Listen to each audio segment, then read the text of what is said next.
ಬರಮಾಡಿಕೊಳ್ಳೋಣ doctor Shivraj Kumar.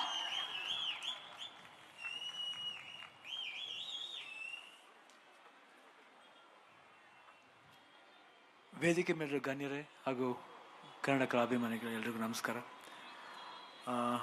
16ನೇ international film ಫೆಸ್ಟಿವಲ್ಗೆ ಪ್ರತಿ ವರ್ಷ ಬರ್ತಾ ಇರ್ತೀವಿ ನಾವು. ಲಾಸ್ಟ್ ಇಯರು ಬಂದಿದ್ದು. ಇದೊಂಥರ ನಮ್ಮದು ಮನೆ ಹಬ್ಬ ಥರ. ಇಲ್ಲಿ ಫೆಸ್ಟಿವಲ್ ನಡೆದ್ರೆ ನಮ್ಮ ಮನೆಗೆ ನಾವೇ ಬಂದು ನಿಮ್ಮ ಮುಂದೆ ಒಂದು ಹೆಮ್ಮೆ ಅನಿಸುತ್ತೆ. ಇವತ್ತು ಕನ್ನಡ ಸಿನಿಮಾ ಎಷ್ಟು ಮಟ್ಟಿಗೆ ಇಂಟರ್ನ್ಯಾಷನಲ್ ಸ್ಟ್ಯಾಂಡರ್ಡ್ಲಿ ನಮ್ಮದು ಬಾವುಟ ಆರಿಸ್ತಾ ಇದ್ದೀವಿ ಅಂದರೆ ಅದು ಭಾಳ ಖುಷಿಯಾಗುತ್ತೆ. ಇವತ್ತು ಆ ಫಿಲ್ಮ್ ಫೆಸ್ಟಿವಲ್ಗೆ ನಾವು ಚೀಫ್ ಗೆಸ್ಟಾಗಿ ಬಂದಿರೋದು ಸಿದ್ದರಾಮಯ್ಯ ಅವರು, ಡಿ ಕೆ ಶಿವಕುಮಾರ್ ಅವರು, ಅವ್ರ ಜೊತೆ ಬರ್ತಾ ಇರೋದು ಭಾಳ ಖುಷಿಯಾದ ವಿಷಯ. ಹಾಗೂ ಕಿಶೋರ್ ನಮ್ಮ ಜೊತೆಲೇ ರಾಕ್ಷಸ ಪಿಕ್ಚರ್ ಎಂಟ್ರಾಗಿದ್ದು. ಇವತ್ತು ನೋಡಿದ ತಕ್ಷಣ ಜ್ಞಾಪಕ ಆಯಿತು, one of the finest actor ಅಂತ ನಾನು ಹೇಳೋಕ್ಕೆ ಇಷ್ಟಪಡ್ತೀನಿ. ಪ್ರಿಯಾಂಕಾ ಮೋಹನ್ ಅವರು ಅಷ್ಟೇ. ಅವರು ಕ್ಯಾಪ್ಟನ್ ಮಿಲ್ಲರ್ ಇಲ್ಲೇ ಓದಿರೋ ಹುಡುಗಿ. ಅವರು ಬಂದ್ಬಿಟ್ಟು ಇವಾಗ ತಮಿಳ್ ಸಿನಿಮಾದಲ್ಲಿ ಜಾಸ್ತಿ ಮಾಡ್ತಾಯಿದ್ದಾರೆ. ಸೊ ಎಲ್ಲ ಉಮಾಶ್ರೀ ಅವರಿದ್ದಾರೆ, ಆಮೇಲೆ ಸಾಯಿ ಪ್ರಕಾಶ್ ಅವರು, ದೊಡ್ಡಣ್ಣವರು, ರಾಕ್ಲೈನ್ ವೆಂಕಟೇಶ್ ಅವರು ಎಲ್ಲರೂ ಇದ್ದಾರೆ. ಭಾಳ ಖುಷಿಯಾಗುತ್ತೆ ಬಂದು ಈ ರೀತಿ ಒಂದು ಸಮಾರಂಭದಲ್ಲಿ ಪಾಲ್ಗೊಳ್ಳೋದು. ತುಂಬ ಖುಷಿಯಾಗುತ್ತೆ. ನಾನು ಅಷ್ಟೇ ಜಸ್ಟ್ ಇವಾಗ ತಾನೇ ನನ್ನ ಸರ್ಜರಿ ಮುಗಿಸ್ಕೊಂಡು ಬಂದೆ.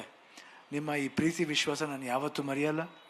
ಯಾಕಂದರೆ ನಿಮ್ಮ ಒಂದು ಬೆಸ್ಟ್ ವಿಶಸ್ಸು, ಪೂಜೆ ಪುನಸ್ಕಾರ ನಮಗೆ ಇವತ್ತು ಇಲ್ಲಿವರೆಗೂ ತಗೊಂಬಂದು ನಿಲ್ಲಿಸಿದೆ.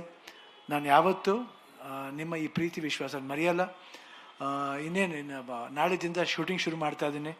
ತಮ್ಮೆಲ್ಲರ ಸಹಕಾರ ವಿಶ್ವಾಸ ಹೆಂಗಿತ್ತು ಅದೇ ಥರ ಆ ಸಹಕಾರ ಇರುತ್ತೆ ಅಂತ ಭಾವಿಸ್ತೀನಿ. ಅದೇ ಎನರ್ಜಿ ಇರುತ್ತೆ, ಅದೇ ಪವರ್ ಇರುತ್ತೆ. ಪವರ್ ಹೋಗಲ್ಲ. ಯಾಕಂದರೆ ನಿಮ್ಮೆಲ್ಲರ ಆಶೀರ್ವಾದ ಇದರಿಂದ ಖಂಡಿತ ಆ ಪವರ್ ಇದ್ದೇ ಇರುತ್ತೆ. ಖಂಡಿತ ಸಿನ್ಸಿಯರಾಗಿ ವರ್ಕ್ ಮಾಡ್ತೀನಿ. ಏನಿವತ್ತು ಸರ್ವ ಜನಾಂಗದ ಶಾಂತಿಯ ತೋಟ ಅಂತ ಒಂದು ಥೀಮ್ ಮಾಡಿದ್ದಾರೆ, ಅದು ಭಾಳ ಅರ್ಥಪೂರ್ಣ ಅಂತ ನಾನು ಭಾವಿಸ್ತೀನಿ. ಯಾಕಂದರೆ ಇಲ್ಲಿ ಕರ್ನಾಟಕದಲ್ಲಿ ಎಲ್ಲ ಭಾಷೆ ಆಗಲಿ, ಯಾವುದೇ ಭಾಷೆ ಆಗಲಿ, ಯಾವುದೇ ಜನಾಂಗ ಆಗಲಿ, ನಾವು ಯಾವತ್ತೂ ಎರಡು ಕೈಯಿಂದ ಸ್ವಾಗತಿಸ್ತೀವಿ ಹಾಗೂ ಪ್ರೀತಿಸ್ತೀವಿ. ಸೊ ಇವತ್ತು ಏನು ಈ ಒಂದು ಥೀಮ್ ಮಾಡಿದ್ದಾರೆ ನನಗೆ ಭಾಳ ಅಟ್ರಾಕ್ಟ್ ಆಯಿತು, ಭಾಳ ಖುಷಿ ಆಯಿತು. ಸೊ ಎಲ್ರಿಗೂ ಒಳ್ಳೆಯದಾಗಲಿ. ಜೈ ಹಿಂದ್, ಜೈ ಕರ್ನಾಟಕ ಮಾತೆ.